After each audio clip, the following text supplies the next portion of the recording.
TDP ప్రభంజనంతో YCP head quarter ఖాళీ.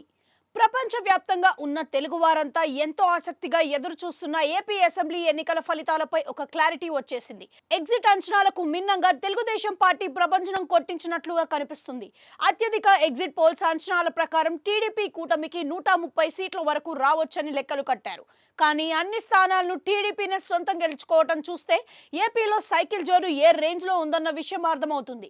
కేవలం 21 స్థానాల్లో మాత్రమే పోటీ చేసిన జనసేన పట్టుమని 10 స్థానాల్లో గెలిస్తే గొప్పని, ఆ మాట వస్తే 5 స్థానాల్లో అయినా గెలుస్తారా అంటూ ఎటకారానికి బదులుగా 20 స్థానాల్లో అత్యధికతో దూసుకుపోతున్న తీరు అందరినీ విస్మయానికి గురి చేస్తుంది. మరింత ఆశ్చర్యకరమైన పరిస్థితి ఏమిటంటే జనసేన ఆధిక్యతతో ఉన్న సీట్లలో కూడా అధికార వైసీపీ లేకపోవడం, ఆ పార్టీ పోటీ చేసిన 175 స్థానాల్లో కేవలం 14 స్థానాల్లో మాత్రమే ఆధిక్యతతో ఉండటం చూస్తే ఏపీలో కూటమి ప్రభంజనం ఎంత భారీగా ఉందన్న విషయం అర్థమవుతుంది. ఈ ఫలితాలు వైసీపీ వర్గాలకు దిమ్మ తిరిగి మైండ్ బ్లాక్ అయ్యేలా చేశాయన్న మాట వినిపిస్తుంది.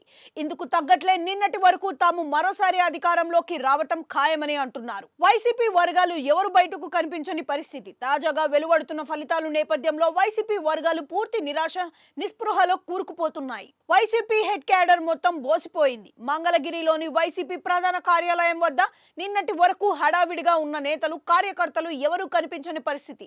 ఇదిలా ఉంటే పలు కౌంటింగ్ కేంద్రాల నుంచి వైసీపీ అభ్యర్థులు ఒకరి తర్వాత ఒకరు చొప్పున ఇంటి బాట పడుతున్నారు. నిజానికి ప్రభుత్వ సలహాదారుగా వ్యవహరిస్తున్న సజ్జల కౌంటింగ్ చివరి వరకు సెంటర్లలోనే ఉండాలని, బయటకు రావద్దని చెప్పిన మాటల్ని అభ్యర్థులు పట్టించుకోని పరిస్థితి. మరోవైపు టీడీపీ కార్యాలయం వద్ద పండుగ వాతావరణం నెలకొంది.